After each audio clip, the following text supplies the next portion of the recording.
Hi friends, நான் உங்கள் decode with ரசூல். அதாவது இன்னைக்கு நம்ம இந்த காணொலியில் என்ன பார்க்குறோம் அப்படின்னாக்கா, அதாவது Russia, India, China and Iran இந்த 4 நாடுகளுக்கும் அமெரிக்கா வந்து 100% வரி வச்சுருக்காங்க. இது சம்மந்தமாகவும் மேலும் அதாவது ஸ்ட்ரைட் ஆஃப் ஹார்மோஸில் ஈரான் வந்து 5-7% சுங்க கட்டணம் வசூலிக்க போகிறோம் அப்படின்னு சொல்லிட்டு இன்றைக்கி அறிவிப்பு கொடுத்துருக்காங்க முதல் கட்டமாக. அது சம்மந்தமாகவும் மேலும் பல தகவல்களை உள்ளடக்கி டீட்டெயில்ஸாக பார்ப்போம். சேனலை சப்ஸ்கிரைப் பண்ணுங்கள், லைக் பண்ணுங்கள், ஷேர் பண்ணுங்கள், கமெண்ட்ஸ் பண்ணுங்கள், பெல் ஐக்கானை கிளிக் பண்ணிங்க. அதாவது நேற்று ஒரு ப்ரெஸ் மீட்டில் ஈரானினுடைய அதிபர் மசூத் பெஷக்ஷியான் என்ன சொல்லியிருந்தார் அப்படின்னாக்கா, அதாவது உச்சத்தலைவர் இப்போதைய முஜிதபா அல் காமனியை நாங்கள் அதாவது மீட் பண்ணுறது மிக கடினமாக இருக்குது அப்படின்னு சொல்லிட்டு ஒரு செய்தியாளர்கள்ட்ட சொல்லியிருந்தார். அதை வந்து உடனடியாக எல்லா மீடியாக்களும், அதாவது இஸ்ரேல் மற்றும் அமெரிக்கா போன்ற நாடுகளில் உள்ள மீடியாக்கள் எல்லாம் என்ன பண்ணிட்டாங்க, உடனடியாக முஜிதபா கமனி வந்து ஆல்ரெடி இறந்துட்டாரு, அவர் உயிருடன் இல்லை, அதனால தான் அப்படி சொல்கிறாங்க. அதுவும் இல்லாமல் மிகவும் நோய்வாய்ப்பட்ட, அதாவது மிகவும் உடல்நிலை முடியாத சூழலில் அவர் இருக்கார் அப்படின்னு சொல்லிட்டு எல்லா மீடியாக்களும் போட்டிருந்தாங்க. அது உண்மை இல்லை. அதுக்கப்புறமா அவர் அடுத்த வீடியோ கான்ஃபரன்ஸில் போட்டு பேசியிருந்தாரு எல்லாத்தையும். அதாவது அடுத்த மீட்டிங்கில் மீடியாவில் பேசும்போது, அதாவது தாமதமாக கடினமாக இருக்குது அப்படின்னு சொன்னாக்கா, அவங்களுடைய பாதுகாப்பு வந்து அந்த அளவுக்கு இருக்கப்பட்டிருக்கு. ஒரு அதிபரே பார்க்க முடியாத அளவுக்கு அந்த ஐஆர்ஜிசியினுடைய உச்ச தேசிய தலைவர் அந்த ஐஆர்ஜிசியினுடைய பாதுகாப்பு கோயில அவங்க பாதுகாக்கிறாங்க. ஏன்னா யார் இப்போதான் இடையில 21 மொசாத் உளவாளிகளை ஈரானில் கைது பண்ணாங்க இல்லையா, யார் உளவாளியா இருக்காங்க அப்படின்னு சொல்றது புரியாத கிட்ட நெருங்கக்கூடியவர்கள் யாராவது மொசாத்துக்கு உளவாளியா இருந்தால் என்ன பண்றது அப்படிங்கிறதுனால பாதுகாப்பை பலப்படுத்தியிருக்காங்க. அவ்வளவுதான். அதனால தான் யாரையும் கண்டாமல் மீட் பண்ண முடியாம குறிப்பிட்ட அந்த 1-2 நபர்கள் மட்டும்தான் அவரை பார்க்க முடியாத மாதிரி ஒரு சுச்சுவேஷன் வந்து வச்சிருக்காங்க. அது மட்டும் இல்லாமல் அவங்க இந்த மாதிரிலாம் சொல்லிட்டு அவங்க வெளியே வரும்போது தாக்கல் செய்யலாங்கிற ஒரு ஐடியாலஜிலையும் அந்த மாதிரி செய்வாங்க அப்படிங்கிறதுனால அதுக்கு மறுப்பு, அதாவது இன்னைக்கு முற்றுப்புள்ளி வச்சு இந்த ஒரு வீடியோவும் இன்னைக்கு வெளியிட்டிருக்காங்க. அது சம்மந்தமாக முஜிதபா கமனி ஆலோசனை பண்ணுற மாதிரி அதையும் பார்க்கலாம். அது அடுத்தபடியாக என்ன பண்ணலாம் அப்படின்னாக்கா, அதாவது குர்திஸ்தான், அதாவது ஈராக் சதாம் ஹுசைன் இருக்கும்போது ஈராக் குர்திஸ்தான் எல்லாம் ஒரே இதாக இருந்தது.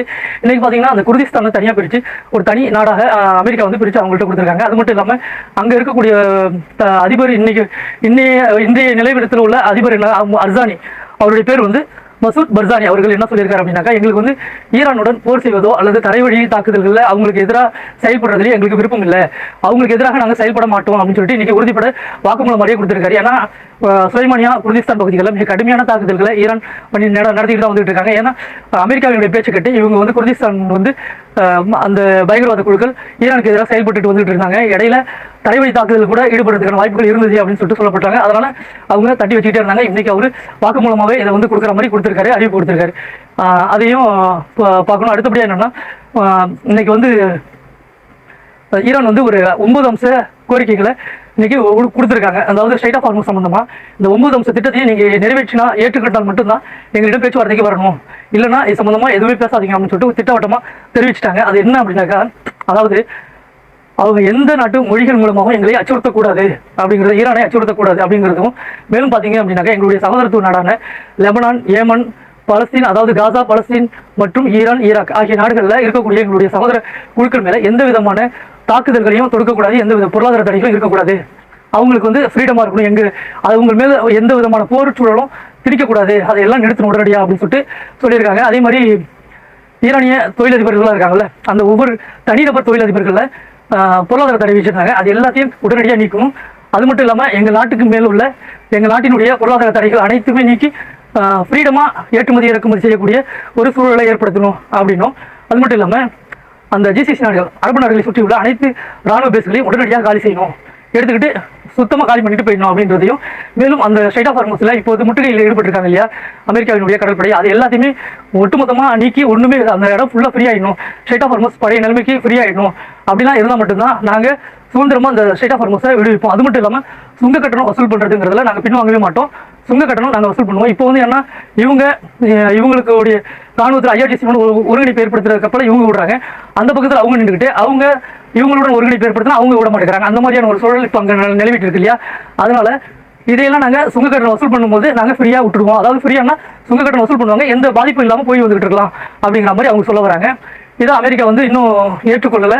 இது வந்து ஒரு பேச்சுவார்த்தை மூலமா ஓமனுக்கும் அவங்களுக்கும் இப்போ அது சம்பந்தமாக பேச்சுவார்த்தை நடந்துட்டு இருக்கு இல்லையா, அதுலேயும் பேசிட்டு இருக்காங்க. அப்பாஸ் ஆராய்ச்சி இன்னைக்கு என்ன சொல்லியிருக்காரு அப்படின்னாக்கா, அதாவது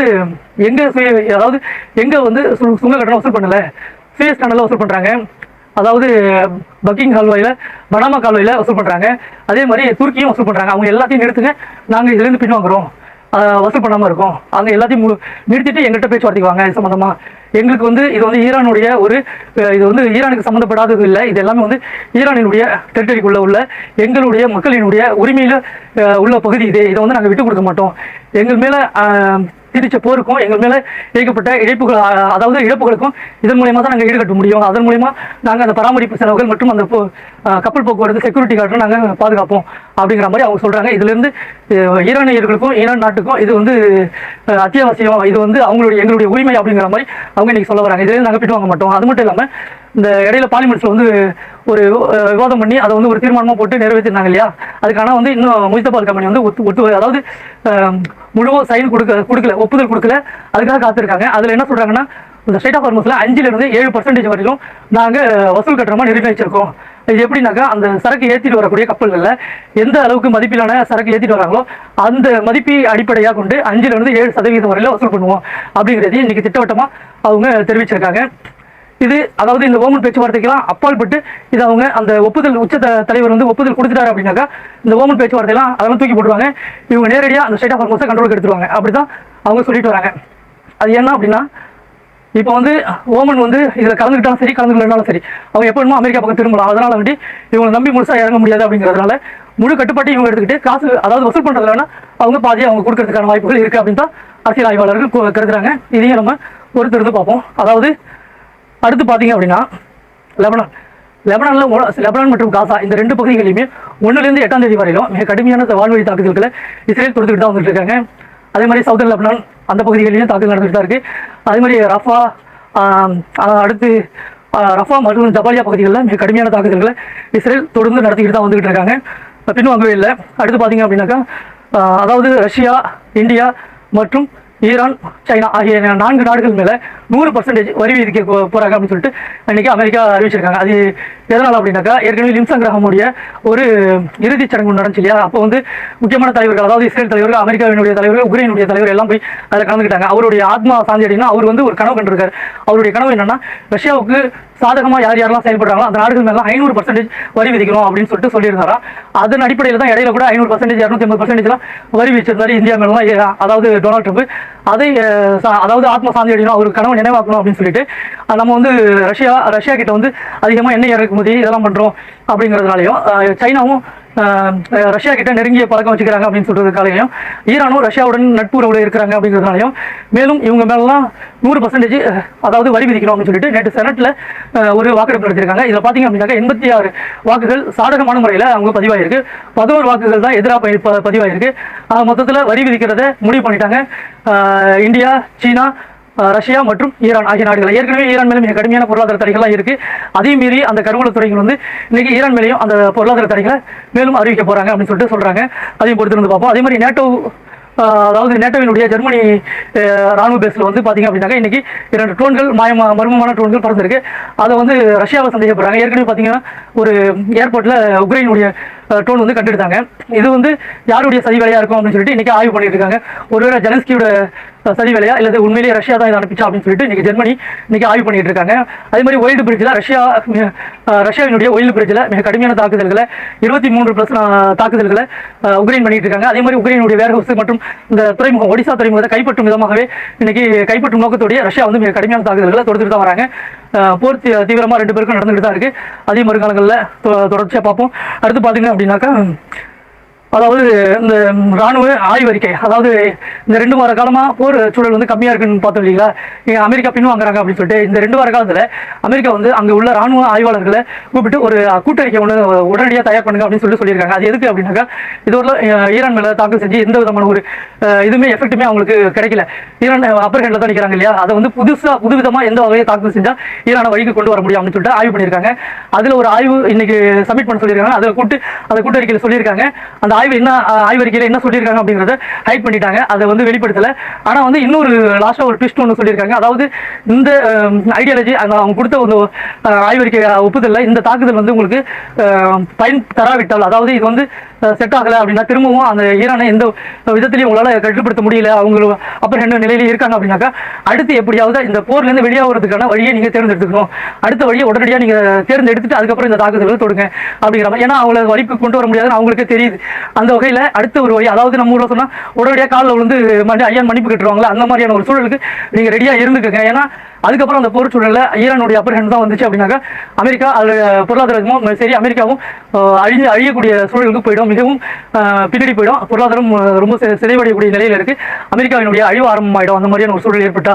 அதனால் அதுக்கேற்ற மாதிரி அது தப்பிக்கிறதுக்கான வழியை கண்டுபிடிச்சி இந்த தாக்குதலை மேற்கொள்ளுங்க அப்படின்னு சொல்லிட்டு இன்னைக்கு அதாவது சொல்லாமல் அழகாக சொல்லியிருக்காங்க. இதான் உண்மை அப்படின்றதையும் அவங்க அந்த புத்தியை புரிய வச்சிருக்காங்க.